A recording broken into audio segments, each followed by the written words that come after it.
former President Donald Trump. Saturday, Prime Minister will spend Shabbat in DC and then return to Israel Saturday night. So that's what his schedule is all about.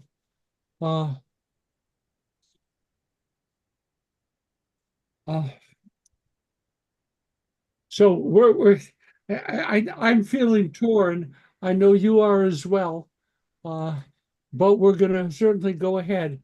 It's amazing to see so many people here. I'm thrilled. Hi, Dee Dee. I haven't seen Dee Dee in what, 2 days? Something like that. Yeah. Okay.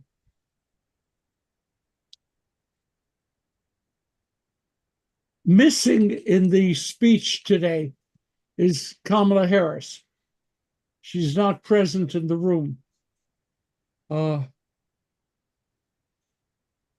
Normally, the vice president presides over joint sessions of Congress, and the vice president would be the person sitting in the chair.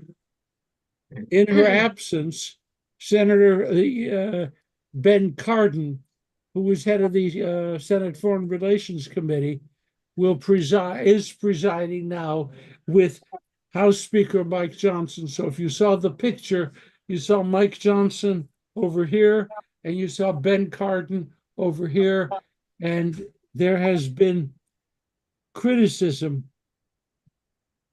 that Kamala Harris was not present today. And she had prior commitments and so forth and so forth and so forth. No one quite understands why she's absent. So we're dealing with that. They do know why she's absent. I think she's in Indianapolis for something that had been planned for months before they even set the date for meeting. Yeah,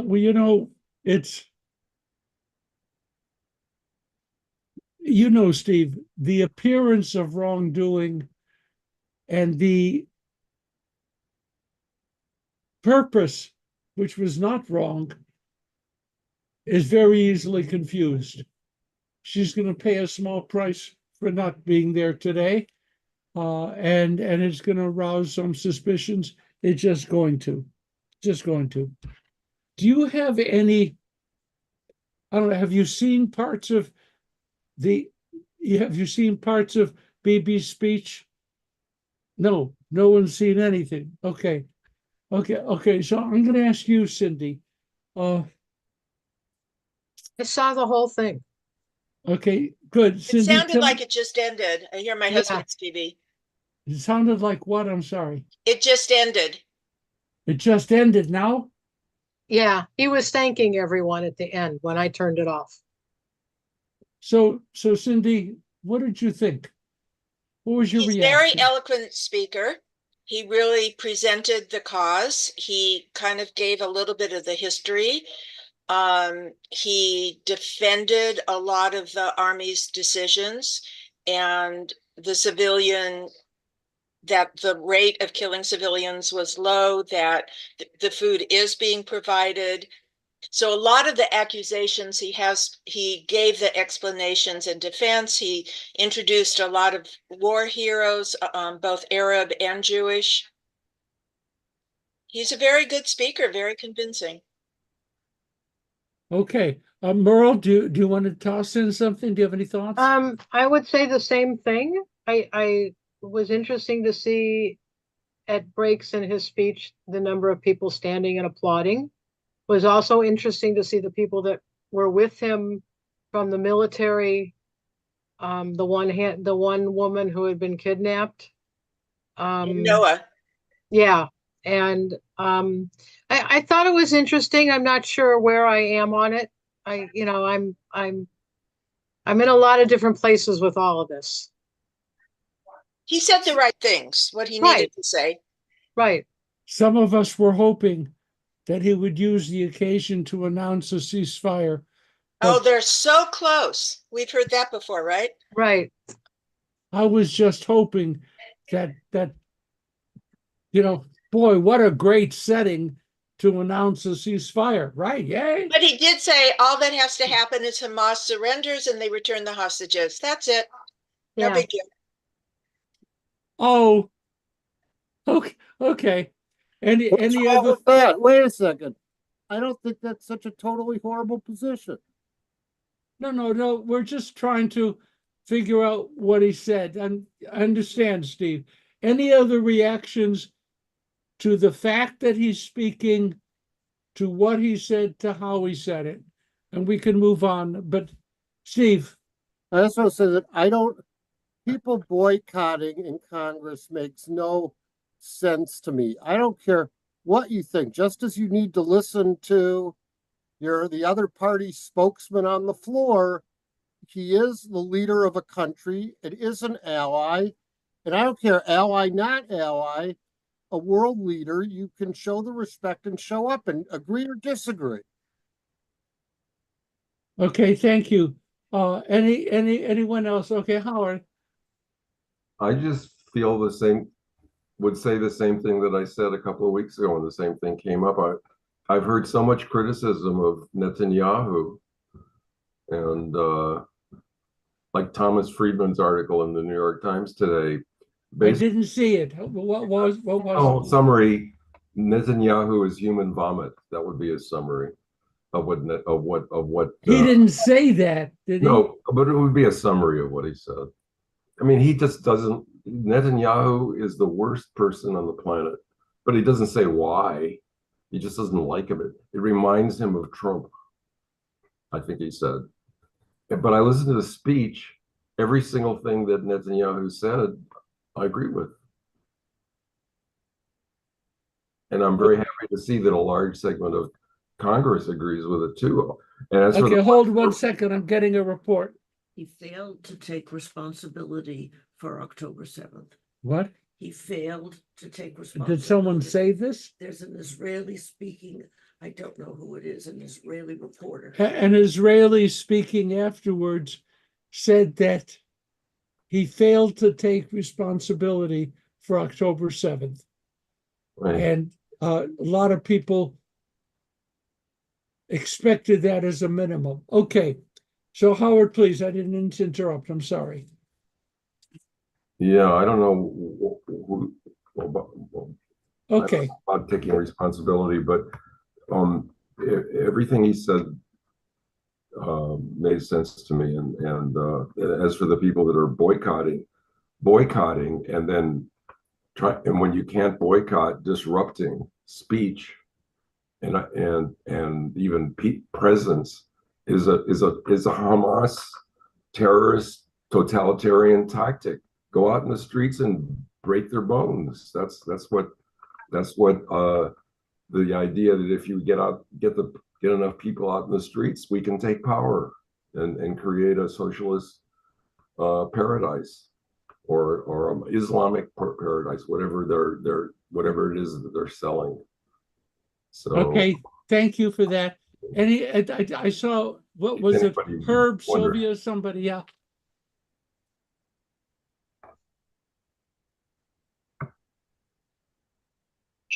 I think it was very appropriate for the Democrats not to show up for the split talk.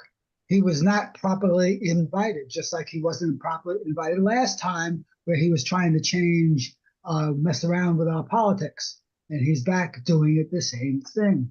The president of the United States invites foreign leaders to the United States to come and talk to that here. What that in the first place, he was not that way. The Republicans are doing it for political reasons and invited him over and above the normal protocol of inviting foreign leaders. He should not have been here in first place, and Kamala was properly not there, and so was a lot of the Democrats, and most of them. Any other comments before we move on? Any other comments? Rabbi, I have a comment. I was Please. saying we need 2 women on the ticket. Okay. Any other comments about the visit? I would have to, just share my own my own reaction when he described the individual bravery of individual people and the damaged soldiers and now he did it very intentionally. You saw Black Ethiopian, you saw brown Bedouin, you saw, if you will, white European soldiers, you saw women, and you saw men. And that gave me a very, whatever else was going on, that touched me. When I saw the Bedouin, when I saw soldiers who were injured and insisted on going back to active duty, a tank commander who was an amputee, okay, that touched me. The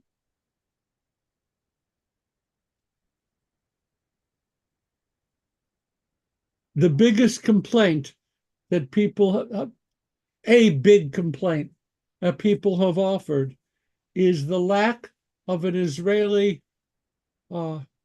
day after program. By the way, I mean, CNN is emphasizing that he said degrading Hamas military, not wiping out Hamas. It's a big change. so but he apparently is saying now in other side interviews that his goal is no longer to destroy Hamas, but to degrade its military capacity. And so that he would never again be a political force in Gaza. The lack of a vision about the day after is a huge problem because you don't know what you're fighting for. I am fighting for this status in the Middle East, and it's not clear. Steve, please. I just want to point out that the notion that only the president invites foreign dignitaries is 100% wrong. The first leader invited to address Congress was Lafayette in 1824, invited by Congress. Congress has the right and ability to invite foreign dignitaries, and normally the invitation comes from the Speaker of the House. So to say he wasn't properly invited and use that as an excuse is just historically and legally inaccurate. Okay, but what is accurate is that the invitation was politically motivated. I think that's a fair. I mean, what do I know? As all invitations are, people don't do things for the fun of it. They always have a reason. Okay, I can find politics in it. Okay, but inviting Bibi here now, of course, no one knew what would be going on in our country at this point, but was a political move, and Bibi has not been averse to interfering with American politics. Let me just move on. Not that nothing, I mean, this is huge. National Security Minister Itamar Ben-Gvir claimed on Wednesday that is approved and okay for Jews to come up on top of the Temple Mount and to pray on the Temple Mount.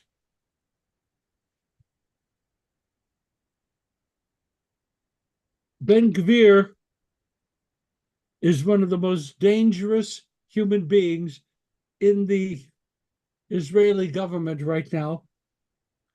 He claims that he has gone up to the Temple Mount and participated in a prayer service. That has been, there's a word for it, maybe Steve will remind me, there's a word for it. It's a legally understood, though not mandated, position that one does not do this. And he did it. And now he is making, he said this, I was at the Temple Mount last week. I prayed at the Temple Mount, and we are praying at the Temple Mount. I am in the political echelon, and the political echelon allows Jewish prayer at the Temple Mount.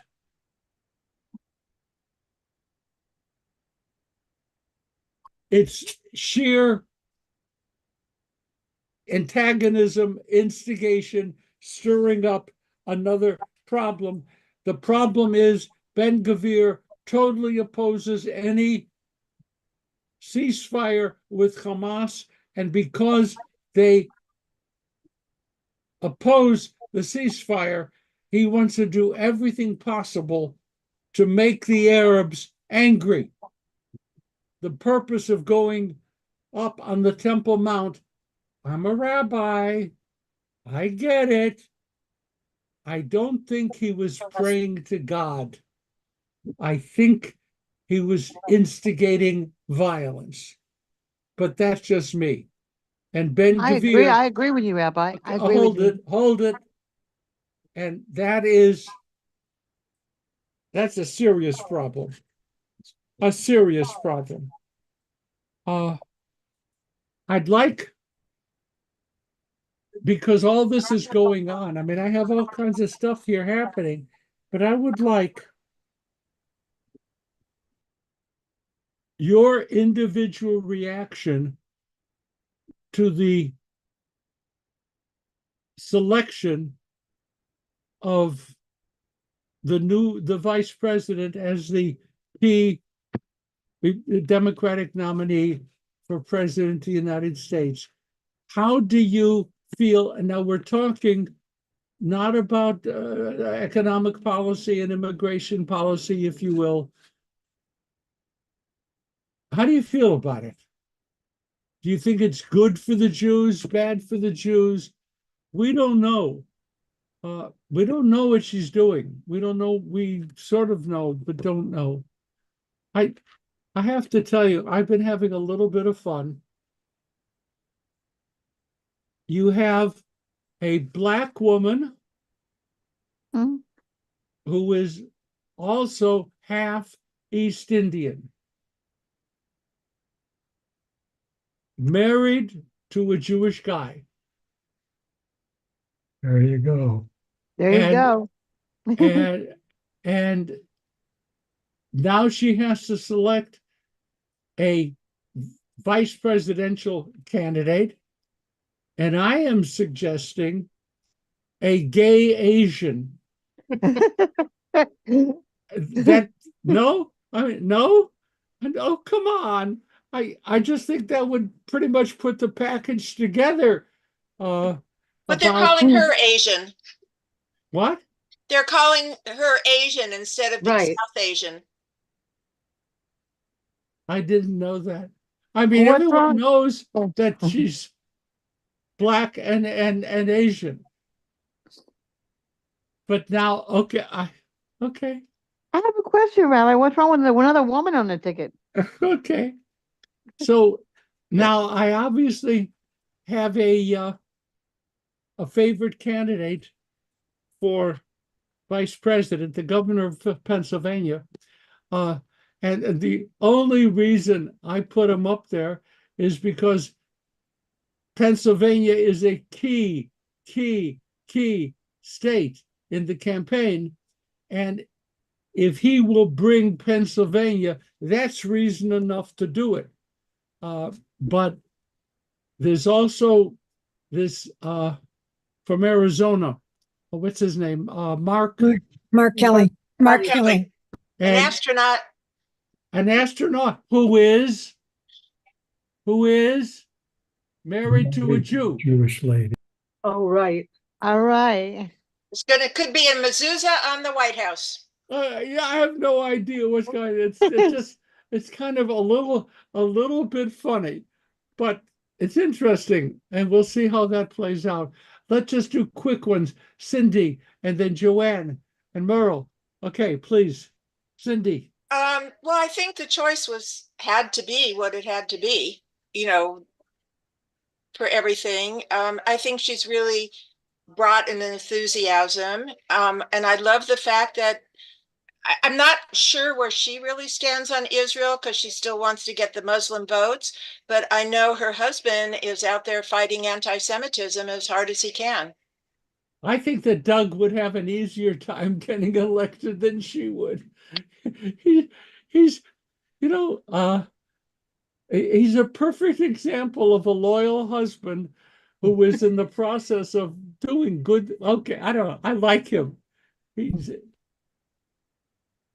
No pathway to the aspiration for a Palestinian state. And he was speaking to the Israelis through the Americans, not speaking to the Americans. all right. There's something interesting. I mean, we're gonna. That's just going on. Okay, I want to go. I want to go on. I thought it was a Joanne Merle who overcomes. Okay. Yeah, it was me. No, I just want to say I was talking to a friend of mine who lives in Pennsylvania, and I was saying that about her governor being a vice presidential nominee, and I said, well, the only problem is he's Jewish, because Kamala's married to a Jew, right, and she's black. And my friend said, so what? Why does that matter? Which I thought was pretty interesting. That never entered her head that might be a consideration. Your son may be a little bit advanced. America is not quite there. That it does. He's right. No, He's no, right. no. There's actually a friend of mine, a Okay. gay woman actually. Yeah, I mean, it's living in Pennsylvania. We are getting into a period which is much more accepting and of a lot of things. Though we have to admit, let's admit, that no matter how popular Kamala is today, she suffers the disability of being a woman in the eyes of a lot of people. So forget, boy, could I be misquoted on that, right? and right? and black. Yeah. Although we did elect a black man. Okay, but Hillary is out, and God, Hillary must be very jealous because Kamala is closer than Hillary to breaking that glass ceiling. Okay, let me just go on. Okay, Merle, was it you? Yeah, I'm thinking the same things that you said at the beginning of this part of the discussion, that one, she's a woman, two, she's black, forget the Asian part because people aren't going to look at that. And three, she's married to a Jew who a lot of people will say, well, he's going to influence her. I do believe that that Biden was pushed out. She had already been selected, and financially, Really? I the more I listen to the news, and I rarely listen to the news, but the last 3 or 4 days, for some reason, I'm done with watching Hallmark mysteries and I'm listening to the news. But I'm finding the more I listen to it, the more I feel like he was pushed out. She had already been chosen, and financially, as far as her election, a lot of this money that was coming in was already, aside from the small dollars that they keep saying, the big dollars and the corporate donations and what have you. I feel like a lot of it was preordained and we're just now hearing about it. Whereas over the weekend, we were going to hear it or not hear it or whatever. I'm just in a really, I do like her. I think she'll be really good, but I do think she has to, excuse me, I think she has to have a male candidate for the balance. Well, I would kind of agree with that without a sense of sexism. Yeah. Though when there were two men, no one ever said that there has to be one woman. Exactly. But when there are two women, oh no, you got to have one man. But Okay. it's people's opinions as to whether women are capable, other than being housewives. I think that's where a lot of these opinions are coming from. I was at the hospital again this morning doing, more God knows what. And the parking attendant pulled our car up, and then we were stuck behind a car which at St. John's covered 2 lanes. It went sideways so that no one could go in any direction. And when the parking attendants tried to get her to choose a lane and use it, she refused. And then eventually she went. and the parking attendant looking at me and assuming a certain attitude said, you know, women don't know how to drive in parking lots. All I wanted was to get out of the hospital. Let me alone. Thank you. Okay. I see Brad. Brad, please. In addition to the two VP names that have been mentioned, the one I really like is Andy Bashir, who comes from Kentucky and who has won now twice in a very Republican state. And he is a practicing Christian, which brings that to the table, but very strong on abortion type issues, democratic issues, and I think that that's an opportunity of maybe reaching another area of the country which is having a growing democratic population. In some of these states, who thought that Texas would be a swing state? But in certain ways, it's become. It's not yet. Well, it's on the cusp. So it's I think that he would bring a lot to the ticket, aside from being young and good looking and Southern. I felt that you were describing Christian. Me. Yeah, oh no, I'm not Christian. But young, popular. Steve. No, Steve, we're not hearing you.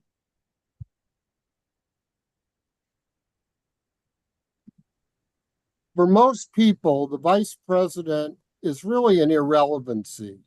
And if you have, having a Jewish vice president, first of all, if you want to use that, they're not going to vote for Kamala because of her husband. I think Mark Kelly, abortion is on the ballot in Arizona. It's not very many electoral votes. I think what he adds is not significant enough.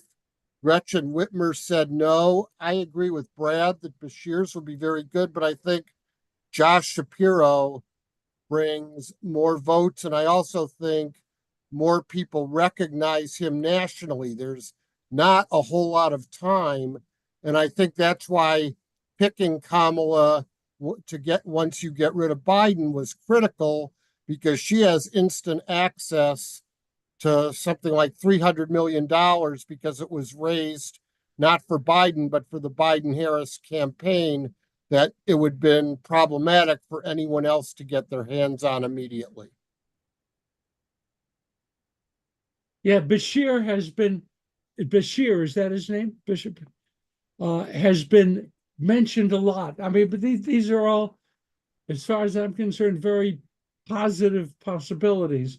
I mean, they don't carry any bad things. And I just wanted to conclude by saying Kamala used to be considered very moderate. I think that while she has reached out in a unifying way, her comments about supporting Israel are strong, and her comments about the Palestinians are very much limited to compassion for innocent lives. And I am not concerned. And I think when we see one after another progressive lose in a primaries, that she's going to know to reach back to where she started and will be more moderate during the campaign. And what's called for? Okay, Herb, Sylvia, whoever. However I feel about Kamala Harris, and that's irrelevant at the moment, I don't think this country is ready to elect a woman as president. You're still there. I just don't think that the heartland, if you will, which could be persuaded, is going to be persuaded to vote for a woman. And I think everything she does is going to be judged according to some peculiar standard of what's okay for women to do and what's not okay for women to do. I would love to be wrong because I don't really care who wins as long as it's not Trump. Wow. Okay. Joanne? Now, I was going to say that Hillary actually won the popular vote. She just lost the electoral college.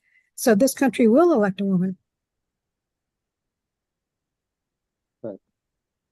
What, Sylvia, what? What?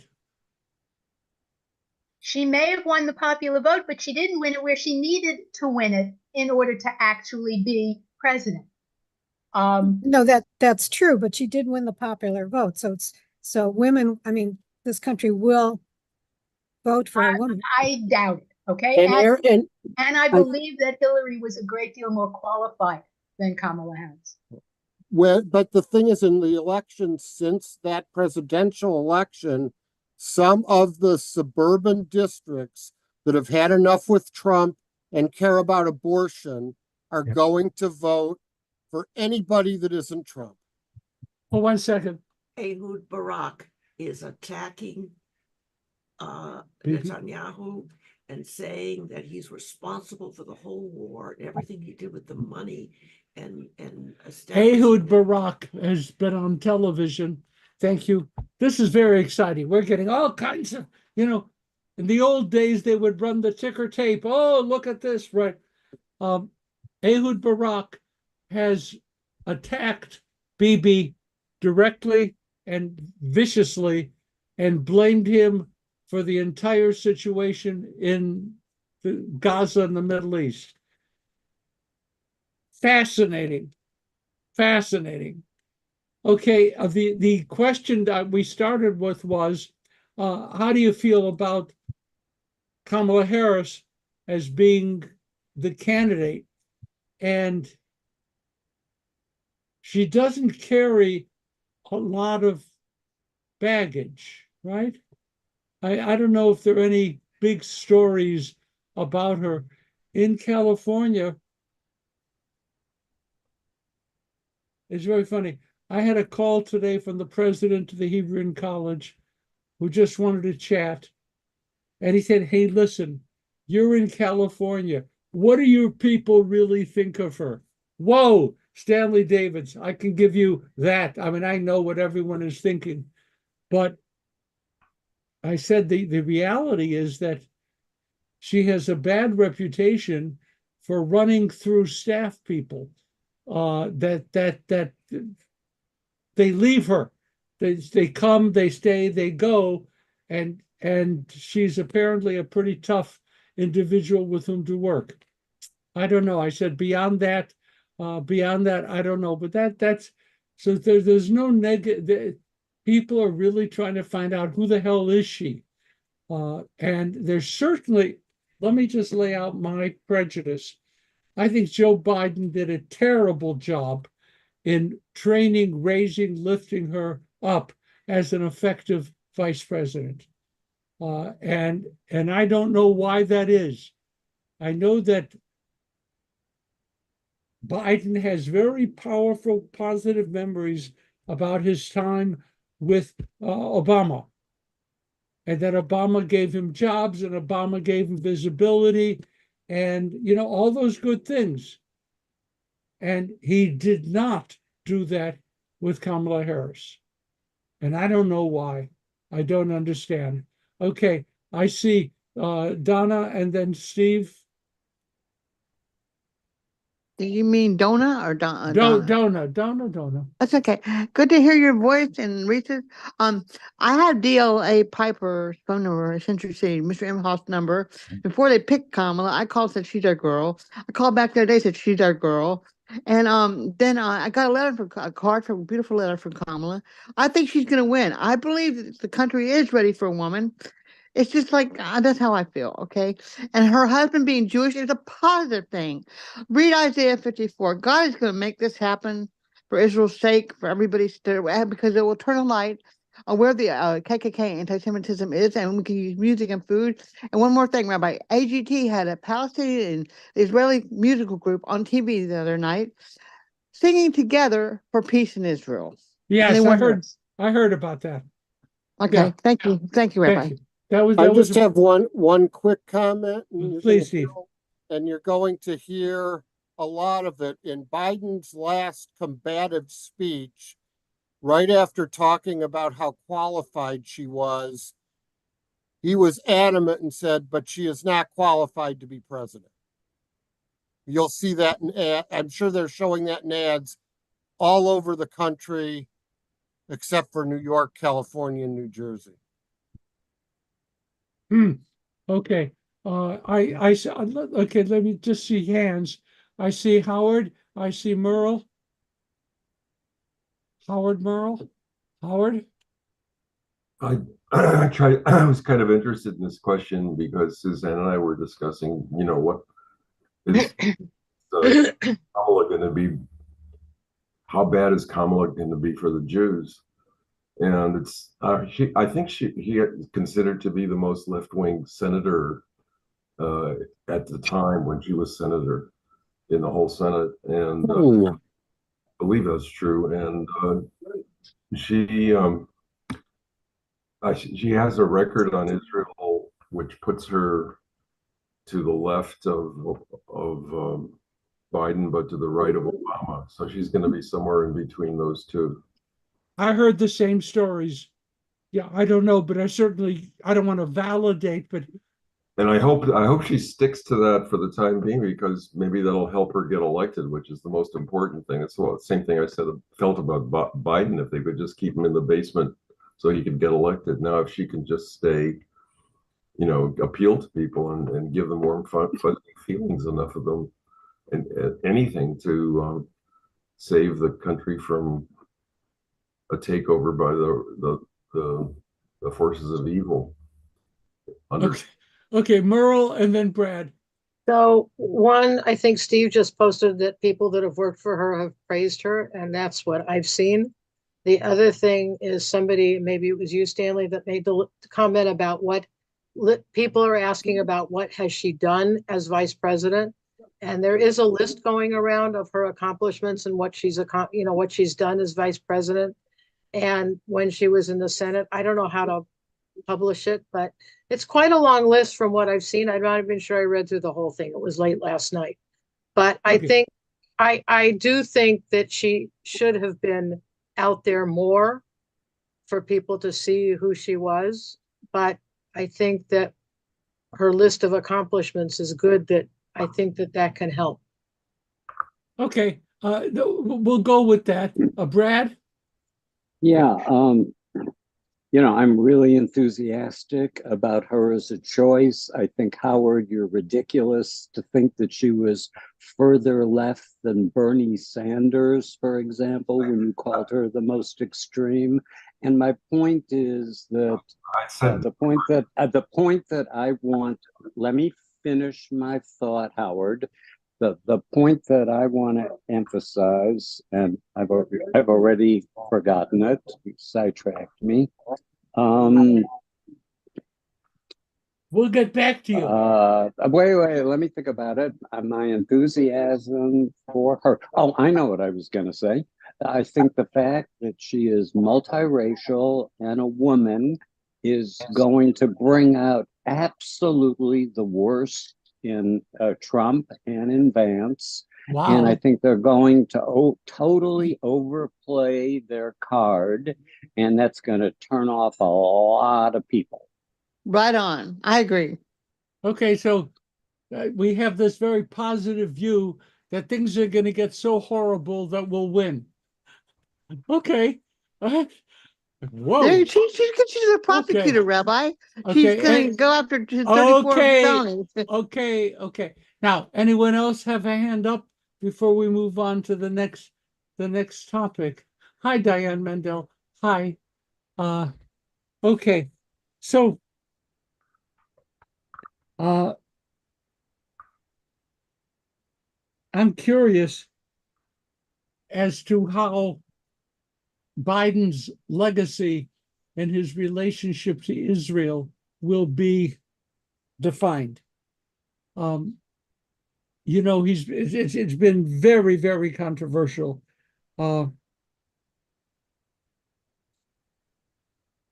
the biggest thing that they can't get over is that Biden visited Israel after October 7th, and he visited Israel during wartime. That's never going to be forgotten. That's a big deal.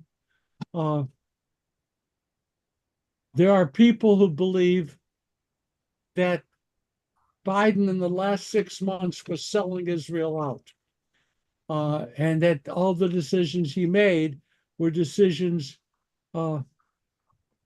designed to attract the voters in Michigan, and whatever. Any thoughts about Biden and Israel before we move on? How he will be remembered and what his legacy might be. It's you can't define a legacy now. It'll take a few years to define a legacy. Diane Mendel, were you watching the speech? Today, no. Is there? No. Not today. No. Okay. I'm no, Okay. but I'm thinking about how I would respond to the world opinion or United States opinion or California's opinion of Biden. And it's mixed.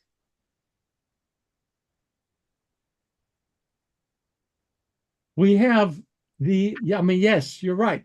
We have the amazing, interesting problem of a war that's almost started in the north with Hezbollah. And now I know I shouldn't laugh, and it reflects a racism on my part, but the Houthis are becoming increasingly militant, and they are being effective because they are being supplied with weapons by Iran. And they are another effect. So Iran's proxies have a war almost in the north. They have the Houthis striking Israeli targets now, as well as waters in the sea, to ships in the sea. Proxies of Iran.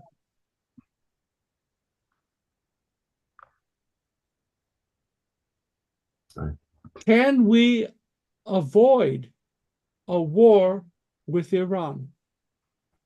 Can we avoid being pushed? Because if Israel starts fighting with Hezbollah in an all-out war, Iran is not going to be silent. If we really go after the Houthis and invade Yemen and really go after them, Iran won't be silent. What do you think is going to happen? Is this going to fade?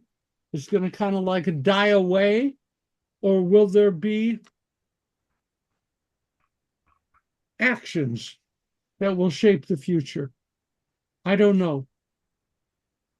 I don't know. Any thoughts on that? Do you think that I think we have to pray that that doesn't happen. Diane Mendel?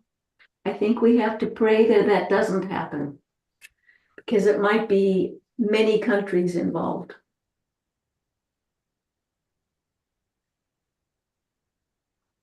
Bibi said something interesting today. He wants to take the Abraham Accords and turn them into the Abraham Alliance. He wants to create a military alliance. And you know this expression of blowing smoke? That the only way I view Saudi Arabia or other key Gulf states making any kind of a relationship with Israel as an alliance is going to require something moving toward a two-state solution. And Bibi will not do that. I listened yesterday well, 2 days ago, Monday. Oh, what's his name? Israel. Oh boy, a political scientist, Jewish, who's been around since Camp David and the original Camp David Accords. And his comments were devastating. A, there will never be a two-state solution, period. And that the people fighting for it have to realize that what happened on October 7th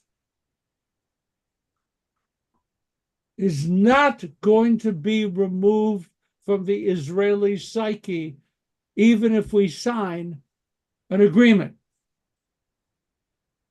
That there is no way that Israel is going to make any kind of standing agreement with a country that is pledged to destroy it. I had not heard such a vehement presentation until now. There is no way. And if there is no way for a two-state solution, there is no way for a permanent relationship with Saudi Arabia.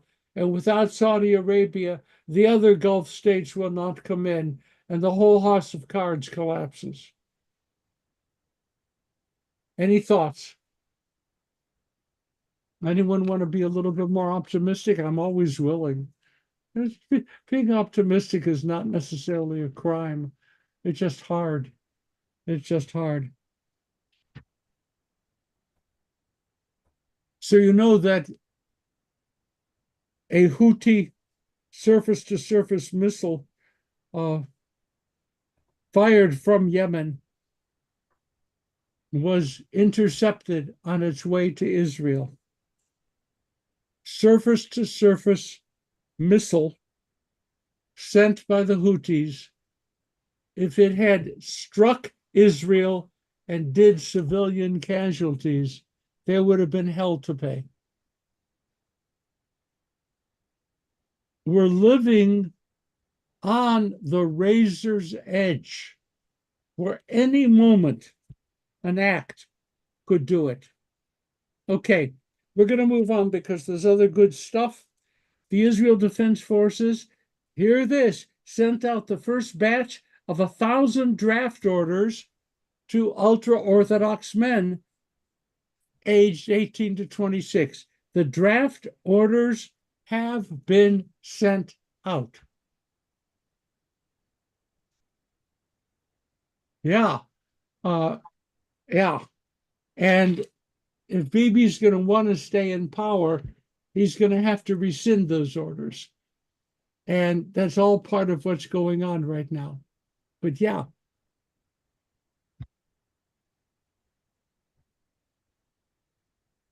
I did not like the fact that the IDF announced we are sending out the first batch of 1,000 draft orders to Haredi men age 18 to 26 who have indicated by their work choices that they would accept being drafted. That's not an always on the public thing. In other words, it's not going to be to a random group of Haredi men.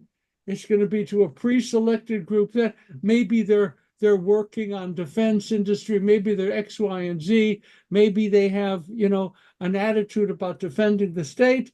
We'll draft them, we'll get their numbers, but it doesn't reflect anything which is a major imposition on the ultra-Orthodox community. I was not thrilled by that. What low-hanging fruit, that this was an example that the draft will be low-hanging fruit. Prominent ultra-Orthodox rabbis have urged yeshiva students to ignore any communication from the IDF. The military said last week the orders are going to be sent to individuals it believes will actually show up at the induction center. So it's a victory, not quite. Next, what major event is coming up in France in the very short near future? The Olympics. I thought you were going to say the Tour de France, but okay, the Olympics. Israeli Olympians taking part in Paris 2024 have already been targeted. These Olympians have received death threats, hate messages, threats to their families, and so forth. So these athletes are going to participate in the Paris Olympics, and they are already being targeted for threats of violence. I don't know if that will improve their performance or not. Steve. And on top of that, at least one French government official who specifically uninvited them said because of Israel's genocide, if they show up at all, they should not be allowed to play their anthem or carry their flag. They should be treated like the Russians are treated. Walla, which is a respectable news source, Walla, in Israel, has reported that over the weekend, Israeli athletes received online messages written in poor Hebrew. I mean, if you're going to be a terrorist, the least you could do is learn how to speak the language, but they don't. And many also received calls from foreign numbers with death threats, warning the Israeli athletes that the moment they set foot on French land, they will be a target for murder. So that the Israeli athletes who are going to the Olympics are under enormous pressure. Rabbi, Yes, I just wanted to finish that the messages to the Israeli athletes kept referencing the Munich Olympics, and that what happened in Munich is going to happen again in Paris. Please, Brad. yeah, I just want to react to Steve's comment. Oh, I'm sorry, it just got very noisy here. That comment was largely, and you know, I'm a Francophile. I listen to French news daily. And those comments were largely repudiated. And in fact, the French just re-elected as the president of the National Assembly a Jewish woman. So, you know, that comment, which came from the extreme left, was largely repudiated. Brad, Oh, I didn't mean to imply it was. When you're sitting down, Brad, for a dinner, what kind of wine do you drink? I'm not a wine drinker. So you're not so much a Francophile. Okay. Well, I push a little bit, but that's okay. The only comment I could make to that is violence and extremist activity rarely is carried out by a majority. It's carried out by a fanatical few. And it is no comfort to me that the French officially repudiated that. I think that's great, but it doesn't change the viability of a threat. Mickey Lazarus, you just joined us. Hi, Mickey Lazarus. I just wanted to say hello. Okay, Steve. I thought you had your hand up. Oh, I Okay. was just saying I never intended to say it was officially French policy, but right now, worldwide, apparently, it's not limited to us. People feel free to publicly express anti-Semitism as if they're complaining about the price of a loaf of bread.